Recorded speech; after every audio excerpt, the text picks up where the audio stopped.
Om Shanti. Good morning. सो आज बाबा अर्जुन की महिमा कर रहे हैं। गीता का ज्ञान भगवान ने किसको दिया? अर्जुन को दिया। अर्जुन का मतलब क्या होता है?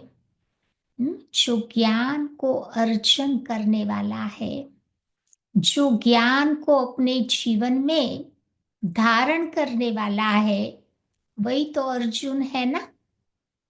भगवान जैसा भगवान आएगा, एक अर्जुन का थोड़ा उद्धार करेगा। तो हम सब बाबा के बच्चे अर्जुन है, जो बाबा के ज्ञान को अपने प्रैक्टिकल लाइफ में धारण करते हैं। तो अर्जुन के जीवन की 7 विशेषताएं थी, जो बाबा आज हमारा ध्यान उसके प्रति खिंचवा रहे हैं। एक तो अर्जुन अपने जीवन में आज्ञाकारी बन करके रहा, ओबीडियंट बन करके रहा। आज्ञाकारी भी किसके प्रति? जब वो पढ़ता था गुरुकुल में, सबसे पहले वो आज्ञाकारी बना अपने गुरु द्रोणाचार्य के प्रति। जो गुरु ने उसको आज्ञा दी, उसने वो करके दिखाया। कभी गुरु को आर्ग्यू नहीं किया, कभी प्रश्न नहीं पूछा, कभी डिबेट नहीं की। गुरु की आज्ञा सर माथे रख करके उसने अपना काम वो करता रहा। दूसरी, वो कृष्ण की आज्ञा के प्रति भी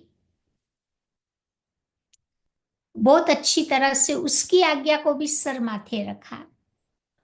क्योंकि कृष्ण को वो अपना फ्रेंड भी समझता था, साथ ही साथ भगवान भी मानता था।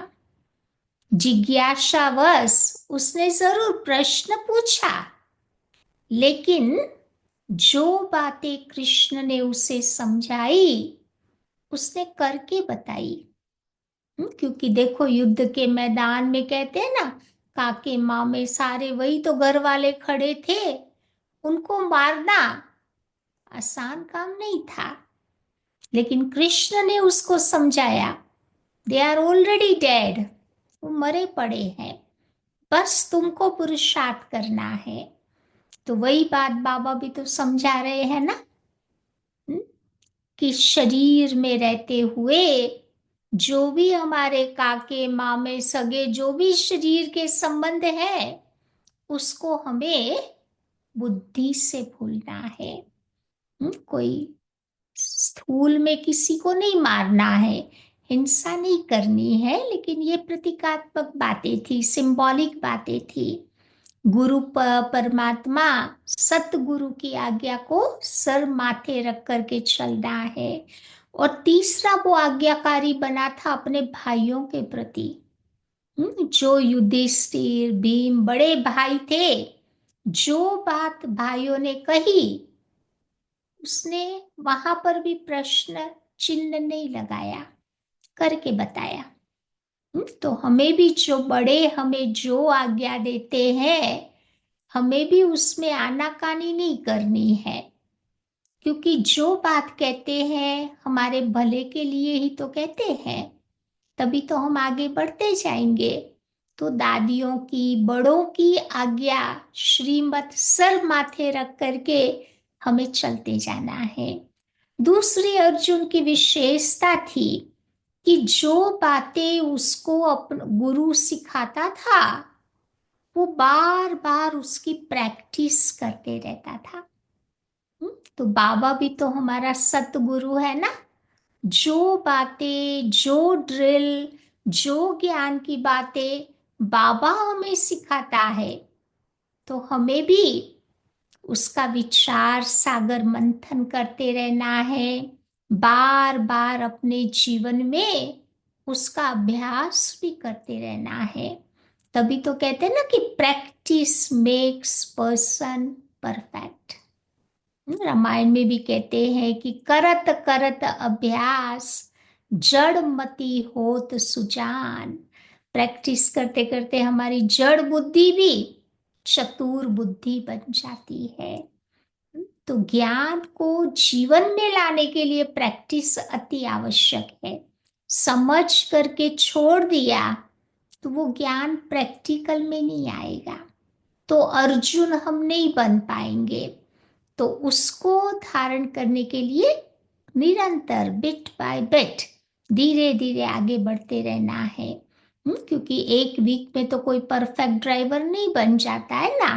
रोज थोड़ी थोड़ी प्रैक्टिस करेगा तो एक दिन अच्छा ड्राइवर बन जाएगा। तीसरी अर्जुन की विशेषता थी, उसमें कंसंट्रेशन पावर बहुत अच्छी थी। एकाग्रता की शक्ति। तो बाबा भी कहते हैं कि जब हम बाबा की बातें सुनते हैं तो एकदम एकाग्रचित होकर के बैठना है। कई बार कुछ काम भी करते रहते हैं, मुरली भी सुनते हैं, उसमें एकाग्रता नहीं रहती है। बाबा कहते तुम बच्ची मेरे को कितना टाइम देते हो 24 घंटे में से, एक ही तो घंटा देना है, पौना घंटा ही तो बाबा को देना है। लेकिन वो पौने घंटे में मेरी एकाग्रता होनी चाहिए, क्योंकि हमारा माइंड मल्टीटास्किंग के लिए यूज टू नहीं है। कर लेते हैं हम, लेकिन कोई बात फिर ठीक से नहीं होती है। इसीलिए बाबा कहते one time only one task. तो एकाग्रता हमारे जीवन में आएगी।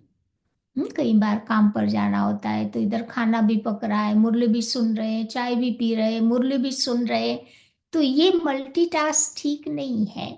एकाग्रता लाने के लिए मुझे ये अभ्यास करना पड़ेगा। तो एटलीस्ट जब हम बाबा को याद करते हैं, मुरली सुनते हैं, तो उस समय मेरा माइंड फुली कॉन्सेंट्रेट होना चाहिए। तो वो बातें मुझे याद रहेगी पूरा दिन, तभी वो बातें मेरे जीवन में हम अर्जन कर पाएंगे। तो इसीलिए कंसंट्रेशन पावर जो अर्जुन में था, उसने क्या किया था, पानी में मछली का प्रतिबिंब देख करके उसकी आंख पर ही तीर मारा था। तो कितना फुली कंसंट्रेशन का पावर था उसकी लाइफ में, सोचो। या तो ऐसा कंसंट्रेशन, बिंदु बनकर बिंदु बाबा को याद करना है, ज्ञान की बिंदु को बुद्धि में धारण करना है। तो ये एकाग्रता की शक्ति वो अर्जुन हमें सिखाता है कि हमें भी अपने जीवन में धारण करनी है। फिर आप देखो अर्जुन की एक और विशेषता थी, कि उसने भगवान को अपना फ्रेंड बनाया था। भगवान के साथ उसका मित्रता भाव था। जो उसके दिल की उलझन थी, जो तकलीफें थी, वो कृष्ण के साथ शेयर करते थे। इवन द्रौपदी के साथ शादी भी करनी थी तो ये दिल की बातें भी वो भगवान से शेयर करता था। तो बाबा कहते हम अर्जुनों को भी क्या करना है, जब कभी जीवन में मूंझ जाते हैं, जब कई ऐसी ऐसी बातें आती है, न कही जाती न सही जाती, तो उस समय बाबा को अपना मित्र बनाकर बाबा से दिल की रूह रुहान करनी है। तभी तो बाबा को दिल वाला कहते हैं ना, जो हमारे दिल को ले लेता है। और दिलाराम हमारे दिल को आराम भी तो देता है ना। वो दिल रुबा भी है, हमारे दिल के संगीत को भी समझ जाता है, सुन लेता है। तो ऐसे बाबा के साथ फ्रेंडशिप का हमें भी एक संबंध रखना होगा। फिर आप देखो भगवान ने वो भगवत गीता, वैसे तो सबको सुनाई थी, लेकिन निमित्त अर्जुन का नाम आता है, अर्जुन को सुनाई, क्योंकि बहुत उसका गहरा अटैचमेंट था अपने गुरु के प्रति, भीष्म पितामह के प्रति, अपने वो ही सारे कजिन भाई बहने थे। या तो भगवान की गीता उसको सुनने का चांस मिला। तो हम भी तो बाबा के अर्जुन बच्चे हैं ना। बाबा किसके लिए आया इस धरती पर? हमारे लिए। कुरुक्षेत्र नहीं, कर्म क्षेत्र पर भगवान ने वो गीता का ज्ञान मुझे सुनाया। मुझे पांडव प्रीत बुद्धि बन करके, हम्म, बाबा कहते कौरवों का नाश करना है। अपनी नेगेटिविटी, जो भी बुराई कमी कमजोरियां है, उसको नाश करने की वो बात थी। और एक लास्ट क्वालिटी सात्विक अर्जुन में थी, वो था शक्तिशाली योद्धा है। कोई उसको नहीं हरा सकता था। क्यों? क्योंकि वो शिव का भगत था। शिव के साथ उसका गहरा प्यार था, तपस्वी था। तभी तो कहते महाभारत का जब युद्ध हुआ ना, तो युद्ध के पहले उसने तपस्या की, शिव को याद किया, उनको प्रसन्न करके फिर उसने वो युद्ध में भाग लिया। तो बाबा भी यही हम बच्चों को सिखाते हैं ना, कि कोई भी बड़ा काम करते हैं तो हमें भी थोड़ा दिन भट्ठी करनी है, बाबा की याद में रहना है, वो तपस्या की पावर अपने में भरनी है। फिर आप वो कार्य करो तो आसानी से वो कार्य पूर्ण हो जाता है। तभी भी जब भी कोई बड़ा प्रोग्राम होता है तो हम लोग भी भट्टियां रख देते हैं ना, ताकि बाबा की वो शक्ति काम करे। तो हमें भी अर्जुन की तरह शिव का भगत, तपस्वी आत्मा बनना है। और साथ ही साथ शक्तिशाली योद्धा, जो माया के साथ लड़ाई कर सके, उसके साथ जो विजयी बने। तभी बाबा मुरली में कहते हैं ना, बच्चे ओटे सो अर्जुन। हम्म, कोई भी कार्य में जो पहले पहले पहल करता है, आगे बढ़ता है, वो अर्जुन है। तो ज्ञान को धारण करने में मुझे ओटे सो अर्जुन बनना है। या फिर बाबा की सेवा भी करे तो दिल और दिमाग से, शोई सेवा नहीं करनी है कि मेरा नाम मान शान पोजीशन मिल जावे। है, कई लोग लाइम लाइट में ही रहना पसंद करते हैं, बिहाइंड कर्टन नहीं रहना उतना लाइक करते। तो ये सब बातें बाबा हम बच्चों को सिखाते हैं कि हमारी जो सेवा हो है, वो इमोशनली भी हमें उसमें इन्वॉल्व होना है, दिल और दिमाग। भगवान को शोई सेवा नहीं पसंद है। जो व्यक्ति दिल से थोड़ा भी करेगा, भगवान के पास पहुंच जाता है। हम्म फिर कोई भी सेवा हमें रेस्पॉन्सिबिलिटी के साथ करनी है। ऐसे नहीं कि चलो मन किया तो कर लिया, आज आज छुट्टी कर देते हैं, नहीं, जिम्मेवारी के साथ सेवा करनी है। रेस्पॉन्सिबल, सब किसी को निश्चिंत आप बना दो, ये बहुत बड़ी सेवा है। कई ऐसे बाबा के बच्चे हैं, उनको एक बार काम दे दिया फिर आपको सोचना ही नहीं पड़ेगा। कई ऐसे भी है, सेवा देते हैं, बार बार संकल्प आता है कि ठीक से होगा कि नहीं। या तो ये रेस्पॉन्सिबिलिटी लेने में मुझे इनिशिएटिव कर लेना है। उसमें मुझे ओटेसु अर्जुन बनना है। फिर बाबा कहते हैं कि निरंतर पुरुषार्थ करने में भी मुझे ओटे सो अर्जुन बनना है। कोई नयापन, रचनात्मक कार्य करने में भी ओटे सो अर्जुन बनना है। तो आज बाबा हम बच्चों को बहुत सारी बातें समझा रहे हैं कि अर्जुन बन करके हमें क्या क्या काम करना है। तो आइए सुनते हैं आज की बाबा की 24 दिसंबर की मुरली। बाबा कहते मीठे बच्चे, अपार खुशी व नशे में रहने के लिए देह अभिमान की बीमारी छोड़ प्रीत बुद्धि बनो और अपनी चलन को सुधारो। पांडवों की प्रीत बुद्धि थी ना भगवान के साथ, तो ऐसी बाबा के साथ हमारी भी प्रीत बुद्धि होगी तो हमारी एक्टिविटी सुधर जाएगी। प्रश्न है, किन बच्चों को ज्ञान का उल्टा नशा नहीं चढ़ सकता? उल्टा नशा किसको बाबा कहते हैं? कभी कभी सेवा करते करते अहंकार आ जाता है ना, तो वो उल्टे नशे की बात करते हैं। तो जो बाबा को यथार्थ जान करके फिर याद करते हैं, दिल से बाबा की जो महिमा करते हैं, जिनका पढ़ाई पर पूरा पूरा ध्यान है, उन्हें ज्ञान का उल्टा नशा नहीं चढ़ सकता। उनके जीवन में अहंकार नहीं आ सकता। जो बाप को साधारण समझते हैं, वे बाबा को याद नहीं कर सकते। अगर बाबा को याद करे तो अपना समाचार भी बाप को अवश्य दे। बच्चे अपने समाचार नहीं देते तो बाबा को ख्याल चलता है कि बच्चा कहीं मूर्छित तो नहीं हो गया। तो इसीलिए बाबा को अपना समाचार देना है। बाबा को दो, बड़ों को दो, कोई जिम्मेवारी हमें देता है तो उनके टच में रहो, समाचार बताते रहो, या तो फिर कोई को हमारे लिए कोई संकल्प नहीं चलेंगे। ओम शांति।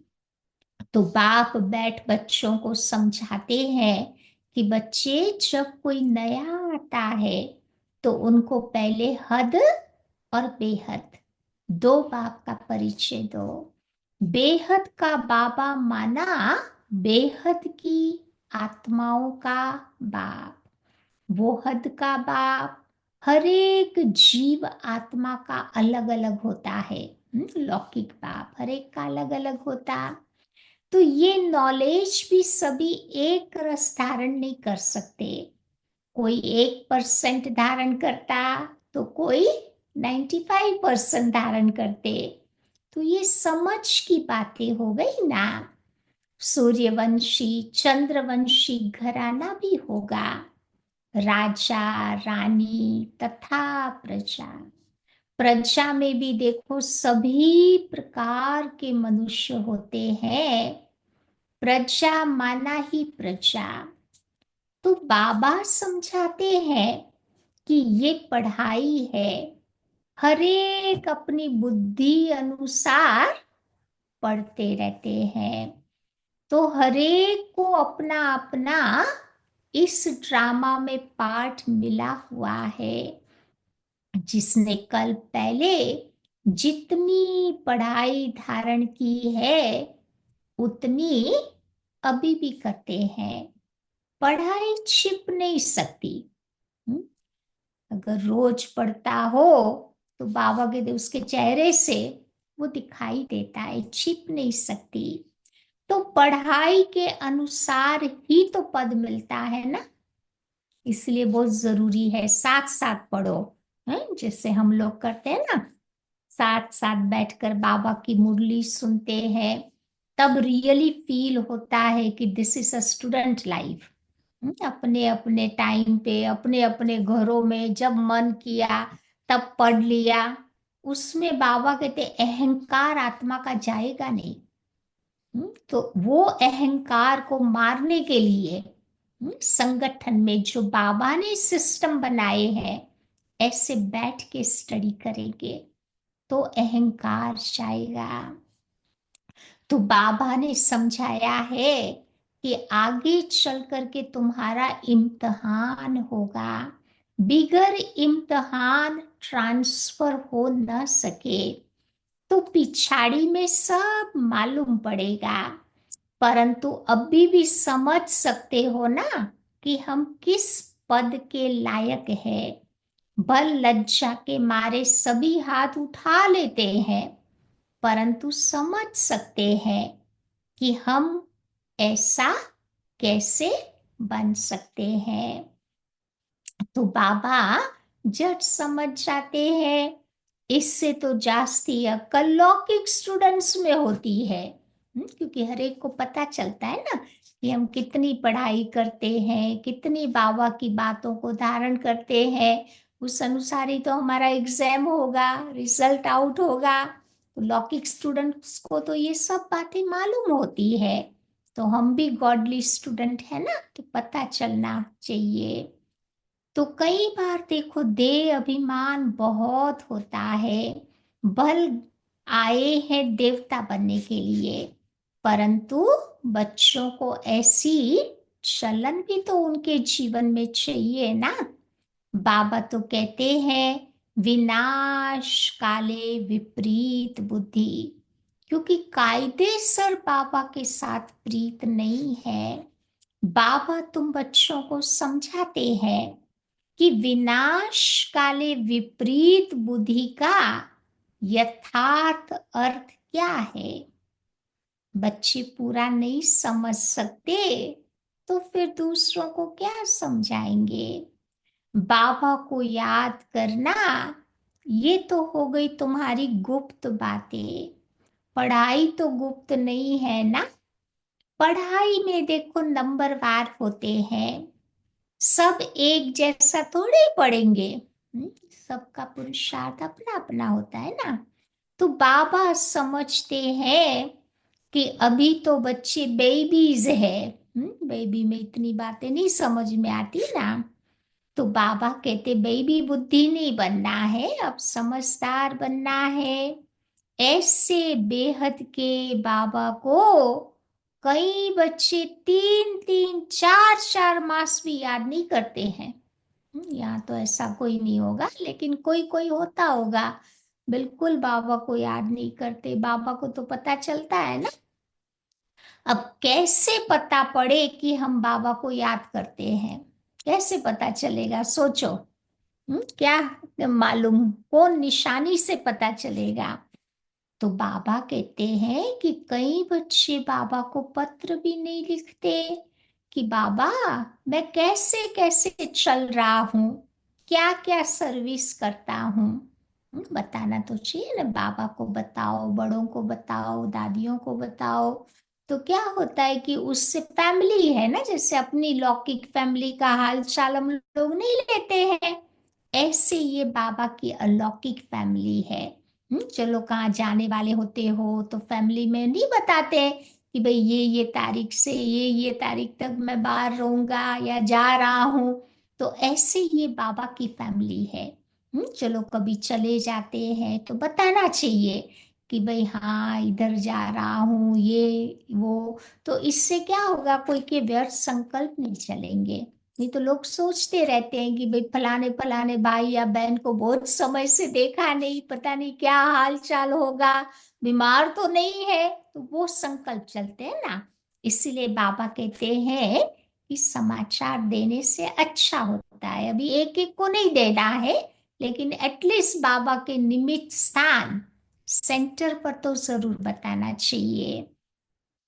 क्योंकि हम लोग भी तो सारा समाचार देते हैं ना, आपको क्या कर रहे हैं, कहाँ जा रहे हैं, कैसे कर रहे हैं। तो ऐसे दोनों साइड से होना जरूरी है। तो बाबा कहते हैं, तो बाबा को पत्र भी नहीं लिखते कि बाबा मैं कैसे चल रहा हूँ, क्या क्या सर्विस करता हूँ। फिर बाबा को बच्चों की फिक्र रहती है कि कहाँ माया ने मूर्छित तो नहीं कर दिया। फिर सुनाई नहीं देगा समाचार तो फिर संकल्प तो चलेंगे ना। कोई तो बाबा को कितना अच्छा अच्छा अपना सर्विस समाचार लिखते हैं, बाप भी समझते हैं कि मेरा बच्चा जीता है। सर्विस करने वाले बच्चे कभी भी छिप नहीं सकते। बाप तो हर बच्चे का दिल लेते हैं कि कौन सा बच्चा कैसा है। अब देह अभिमान की बीमारी बहुत कड़ी बीमारी है, एरोगेंस। बाबा मुरली में भी समझाते हैं। अब कईयों को तो ज्ञान का बिल्कुल उल्टा ही नशा चढ़ जाता है, कि भाई हम सब कुछ जान गए हैं, हम तो इतने सालों से ज्ञान में चल रहे हैं, तो जरूरी नहीं है रोज रोज मुरली सुनना, रोज रोज बैठ करके ज्ञान सुनना। तो ये उल्टा नशा हो गया। तो ऐसा नशा बाबा कहते कोई बच्चे को न चढ़े। फिर उल्टे नशे के कारण उसमें अहंकार बोध आ जाता है। फिर अहंकार आ गया, बुद्धि ब्लॉक हो गई। और इंटरेस्टिंग बात यह है कि जिनमें अहंकार आता है उसको नहीं दिखाई देता, दूसरे को पता चलता है। वो व्यक्ति कभी उस बात को एक्सेप्ट ही नहीं करेगा। क्यों? क्योंकि माया उसकी बुद्धि को खत्म कर देती है। फिर क्या राइट है क्या रॉन्ग है वो समझ में ही नहीं आता। फिर बाबा कहते फिर वो बच्चे बाबा को कैसे याद करेंगे? इतना अहंकार भरा पड़ा है तो कहाँ योग लगेगा। बैठते ही कहीं देखते ना झुटके मारना शुरू कर देते हैं, कहीं इधर उधर देखते रहते हैं, फोन लेके बैठ जाते हैं, तो कहाँ योग लगेगा फिर। तो बाबा कहते हैं बाबा की याद से ही तुम बच्चों को याद याद से ही याद मिलती है। मीन्स हम बाबा को याद करेंगे तो बाबा हमें याद करेगा। अभी तुम बच्चे बाबा को यथार्थ जान करके याद करते हो ना, दिल से कितनी महिमा करते हो। कई बच्चे बाबा को साधारण समझ लेते हैं, फिर बाबा को याद नहीं करते। बाबा कोई भक्का आदि थोड़ी दिखाएगा। भगवान वाच्य है, मैं तुम्हें विश्व की राजाई देने के लिए राजयोग सिखलाता हूं। तुम ऐसे थोड़े समझते हो कि हम विश्व की बादशाही लेने के लिए बेहद के बाबा से पढ़ते हैं। अगर ये नशा हो तो अपार खुशी का पारा तुम्हें सदा चढ़ा हुआ रहे। गीता पढ़ने वाले बल कहते हैं श्री कृष्ण भगवान वाच्य, मैं राजयोग सिखलाता हूँ, लेकिन उन्हें राजाई पाने की कोई खुशी थोड़ी रहती है। गीता सुनने वालों को राजाई की खुशी नहीं रहती है।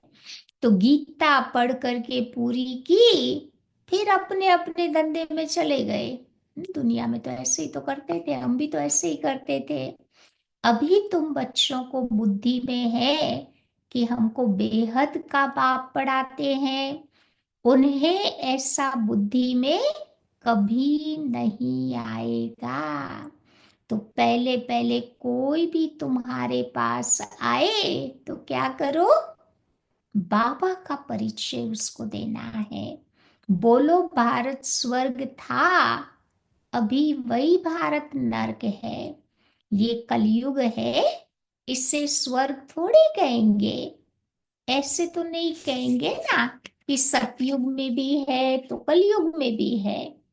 किसी को दुख मिला तो कहेंगे नरक में है, किसी को सुख मिला तो कहेंगे स्वर्ग में है। ऐसे बहुत कहते हैं।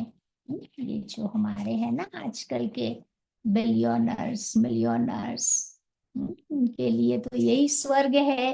क्योंकि महल माड़िया गाड़ियां सब कुछ है ना उनके पास। तो बहुत कहते हैं हम तो सुख में बैठे हैं, स्वर्ग में बैठे हैं, हमारी महल माड़ियां मोटरें आदि सब कुछ है, तो समझते हैं हम स्वर्ग में हैं। लेकिन गोल्डन एज और आयरन एज दोनों को वो एक ही समझ लेते हैं। तो पहले पहले किसी को भी तुम मिलो तो क्या करना है, आज एक बात बाबा पक्की करा रहे हैं कि एक बात बुद्धि में बिठानी है, वो है बाबा का परिचय। बाबा ही खुद अपनी पहचान देते हैं। वो सर्वव्यापी कैसे हो सकता है? क्या लौकिक बाप को कभी कोई सर्वव्यापी कहेगा? उसको पता होता है अपने हर एक बच्चों के बारे में। ऐसे शिव बाबा भी अपने हर बच्चों के बारे में जानता है। जरूरी नहीं है कि वो सब में बैठा हुआ है। अभी तुम चित्र में दिखाते हो कि आत्मा और परमात्मा का रूप एक ही है, उसमें कोई फर्क नहीं पड़ सकता। आत्मा और परमात्मा कोई छोटा बड़ा तो है नहीं, सभी आत्माएं हैं। वो भी तो आत्मा है ना। बाबा की आत्मा भी आत्मा है, लेकिन वो परम है। किसमें परम है? अपने गुण और शक्तियों में। तभी तो कहते हैं ना, भगवान सागर है, हम गागर है। गागर खाली हो जाती है, सागर खाली नहीं होता। गागर कभी फ्लक्चुएट करती है, सागर कभी फ्लक्चुएट नहीं करता। तो बाबा कहते हैं वो सदा परम धाम में रहते हैं, उन्हें परम आत्मा कहा जाता। सिर्फ तुम आत्माएं जैसे आती हो वैसे मैं नहीं आता हूँ। हम जैसे जन्म मरण के चक्कर में आते हैं ना, वैसे बाबा नहीं आता। मैं तो अंत में इस तन में आकर के प्रवेश करता हूँ। ये बातें कोई बाहर का समझ न सके, ये बात तो बड़ी सहज है। फर्क सिर्फ इतना है कि बाप के बदले वैकुंठवासी श्री कृष्ण का नाम गीता में डाल दिया है। गीता बाबा ने सुनाई, बाप की जगह बेटे का नाम डाल दिया। तो क्या कृष्ण ने वैकुंठ से नरक में आकर के राजयोग सिखाया? वो तो स्वर्ग में रहता है ना, तो नरक में थोड़ा वो आया होगा। श्री कृष्ण कैसे कह सकता है? कौन सी बात से कृष्ण नहीं कह सकता? देह सहित देह के सब धर्मों को छोड़ माम एकम याद करो। अब देहधारी की याद से पाप कैसे कटेंगे? कृष्ण तो देखो एक छोटा सा बच्चा है, और कहाँ मैं साधारण मनुष्य के वृत्त तन में आता हूँ। अब बच्चा तो ये सारी बातें नहीं बोल सकता ना। हम्म, तो ये सब बातें सुनाने के लिए बाबा को भी बच्चे का तन नहीं चाहिए, परंतु एक अनुभवी वृद्ध शरीर चाहिए। वैसे भी दुनिया में कोई बच्चे हमें कुछ कहे और कोई बड़ा बुजुर्ग अनुभवी कुछ कहता है, फर्क नहीं पड़ जाता।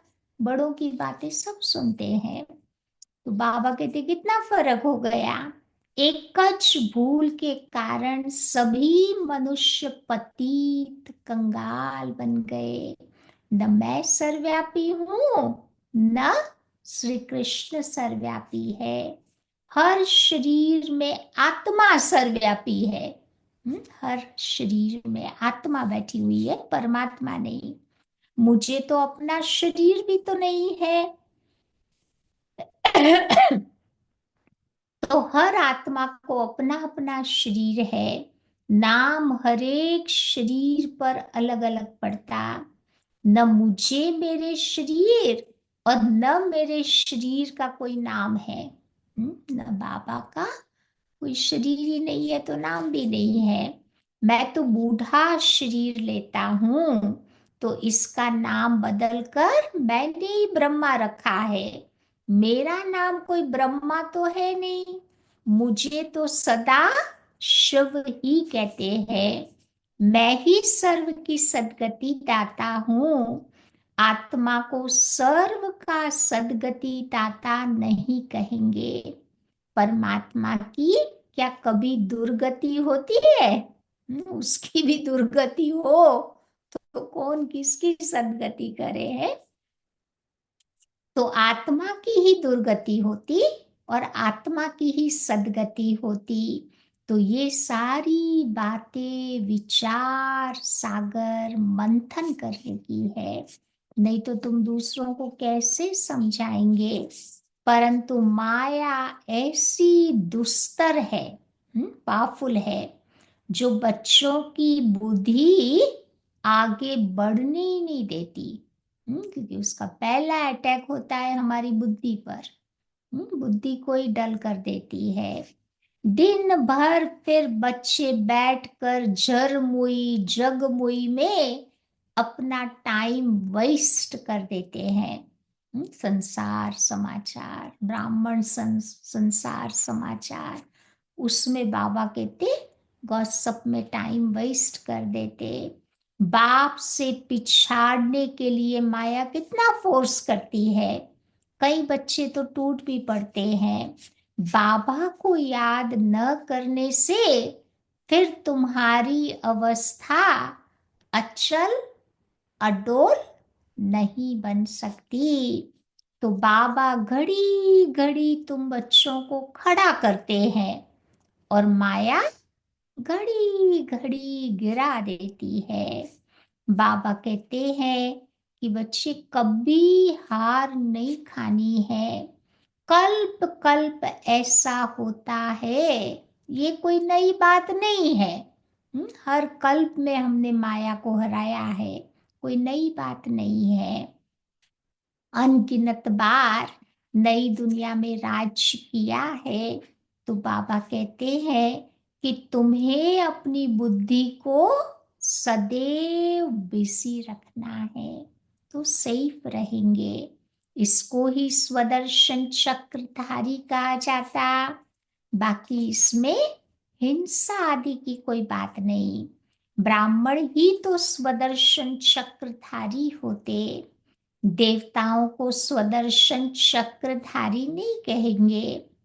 पतित दुनिया की रस्म रिवाज और देवी देवताओं की रस्म रिवाज में बहुत अंतर होता।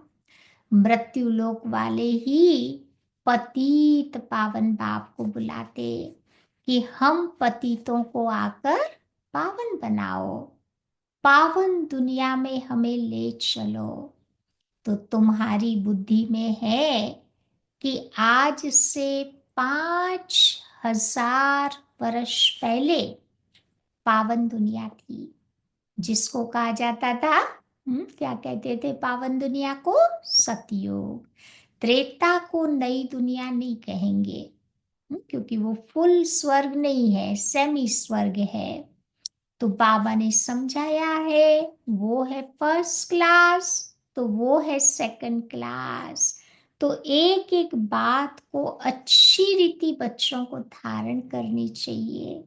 जो कोई आकर के सुने तो वंडर खाए। कोई कोई वंडर भी खाते हैं, परंतु उनके पास फुर्सत ही नहीं है पुरुषार्थ करने की। फिर सुनते हैं कि पवित्र भी जरूर बनना है, इसको जीतने से ही तुम जगत जीत बनेंगे। परंतु बाबा कहते हैं कि बच्चे मन को वश करो, लेकिन मन अमन तब हो जब शरीर में तुम नहीं हो।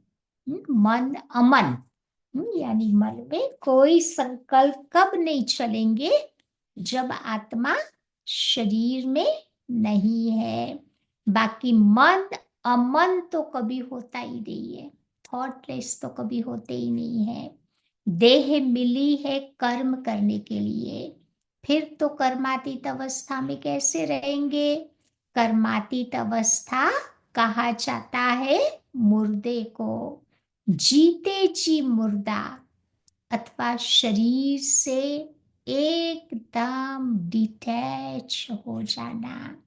तो बाबा आया है तो बच्चों को शरीर से न्यारा बनने की पढ़ाई पढ़ाने। शरीर से आत्मा अलग है, आत्मा परम धाम की रहने वाली है। आत्मा शरीर में आती है तो उसे मनुष्य कहा जाता। शरीर आत्मा को मिलता ही है कर्म करने के लिए। एक शरीर छोड़ फिर दूसरा शरीर कर्म करने के लिए लेना है। अब शांति तो तब हो जब आत्मा शरीर में ही नहीं है। तो मूल वतन में कोई कर्म होता ही नहीं, क्योंकि आत्मा जड़ के रूप में है। कर्म करने के लिए आत्मा को शरीर चाहिए। सूक्ष्म वतन की तो बात ही नहीं है। सृष्टि का चक्र यहाँ पर ही फिरता है। तो बाप और सृष्टि चक्र को जानना, इसको ही नॉलेज कहा जाता। सूक्ष्म वतन में तो न सफेददारी पोशदारी होते, न सजे सजाए होते।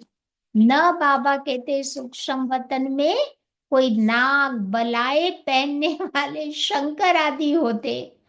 शंकर का चित्र देखा है ना, ऐसा नहीं होगा सूक्ष्म वतन में। बाकी ब्रह्मा और विष्णु का राज तो बाबा समझाते रहते हैं। ब्रह्मा यहाँ है, विष्णु के 2 रूप भी यहाँ है। विष्णु के 4 हाथ है ना, तो वो लक्ष्मी नारायण का कंबाइंड फॉर्म है। तो वो सिर्फ साक्षात्कार का पार्ट ड्रामा में है, जो दिव्य दृष्टि से देखा जाता। क्रिमिनल आंखों से पवित्र चीज दिखाई नहीं देगी। दृष्टि में इम्प्यूरिटी होगी तो बाबा कहते कहाँ देवी देवताओं का साक्षात्कार भी नहीं होगा। अच्छा, मीठे मीठे सिक्की लधे बच्चों प्रति मात पिता बाप दादा का याद प्यार और गुड मॉर्निंग। रूहानी बाप की रूहानी बच्चों को नमस्ते, और रूहानी बच्चों की रूहानी बाप को नमस्ते। आज की धारणा की पॉइंट है, अपने आप को सदा सेफ रखने के लिए कौन सी युक्ति बाबा ने बताई? बुद्धि को विचार सागर मंथन में बिजी रखना है। स्वदर्शन चक्रधारी बन करके रहना है। जर मुई जग मुई में अपना समय नहीं गवाना है। फलाना ऐसा है, फलाना वो है, ये करता, ये वो करता, बाबा ने वो काम मुझे नहीं सौंपा है। दूसरी बात, शरीर से डिटैच रहने की जो पढ़ाई बाबा पढ़ाते हैं वो पढ़नी है। माया के फोर्स से बचने के लिए अपनी अवस्था को अचल, अडोल और स्थिर बनानी है। आज का वरदान, बाप समान, ब्रह्मा बाप समान लक्ष्य को लक्षण में लाने वाले प्रत्यक्ष सैंपल बन सर्व के सहयोगी भव। ब्रह्मा बाप समान लक्ष्य को लक्षण में लाने वाले प्रत्यक्ष सैंपल बन सर्व के सहयोगी भव। जैसे ब्रह्मा बाप ने स्वयं को निमित्त एग्जाम्पल बनाया, हम सब के आगे बाबा एग्जाम्पल बन गए ना। सदा ये लक्ष्य और लक्षण में लाया। कौन सा लक्ष्य लक्षण में लाया? जो ओटे सो अर्जुन, जो हर कार्य में पहले पहल करता है वो है अर्जुन। तो सुना ना, कितनी बातों में पहले पहले इनिशिएटिव लेना है। तो इसी से ही ब्रह्मा बाबा नंबर 1 बने। जब पुरुषार्थ की बातें होती थी तो बाबा ने अपने आप को आगे रखा। जब सेवा की बातें आती थी तो पहले बच्चे फिर मैं, तो बच्चों को आगे रखा। तो ऐसे फॉलो फादर करो, कर्म द्वारा सदा स्वयं जीवन में गुण मूरत बन, प्रत्यक्ष सैंपल बन, औरों को सहज गुण धारण करने का सहयोग दो। इसको ही कहते हैं गुण दान। दान का अर्थ ही है सहयोग देना। कोई भी आत्मा अब सुनने के बजाय प्रत्यक्ष प्रमाण देखना चाहती है। लोग सुन सुन करके बहुत थक गए हैं। अब वो प्रैक्टिकल प्रूफ देखना चाहती है कि हम जो बोल रहे हैं वो कितना कर रहे हैं। दान का अर्थ ही होता है सहयोग देना। कोई भी आत्मा अब सुनने के बजाय प्रत्यक्ष प्रमाण देखना चाहती तो पहले स्वयं को आप गुण मूरत बनाओ। स्लोगन, सर्व की निराशाओं का अंधकार दूर करने वाले ज्ञान दीपक है। निराशाओं का अंधकार, अज्ञानता का अंधकार दूर करने वाले ज्ञान दीपक है। आज की अव्यक्ति पॉइंट है, सदा हर परिस्थिति में स्थिति बदले, सदा हर परिस्थिति में परिस्थिति बदले, लेकिन स्थिति हमारी न बदले। स्थिति सदा खजानों से संपन्न और संतुष्ट रहे, तो परिस्थिति आएगी और फिर चली जाएगी। परिस्थिति की क्या शक्ति है जो आपकी संतुष्टता को ले जावे। परिस्थिति का खेल भले देखो, लेकिन साक्षी बन करके संतुष्टता की सीट पर बैठ करके फिर देखो। समझा? अलग अलग प्रकार की परिस्थितियां आएगी, लेकिन हमारी स्वस्थिति को डिस्टर्ब नहीं करे। तो ऐसे बाबा कहते स्वस्थिति के आसन पर सेट होकर के देखेंगे खेल, तो कभी डिस्टर्ब नहीं होंगे। ठीक है, तो आज याद रखना हम कौन है? अर्जुन, ज्ञान को अर्जित करने वाले। अर्जुन की जो विशेषताएं हैं वो बुद्धि में रखेंगे। साथ ही साथ आज ये भी ध्यान में रखेंगे कि कौन सा इनिशिएटिव पहले मेरे को लेना है। पहले पहल मेरे को किस किस बात में करनी है। हम्म, तो आज उस पर थोड़ा अटेंशन रखेंगे। ठीक है, बाकी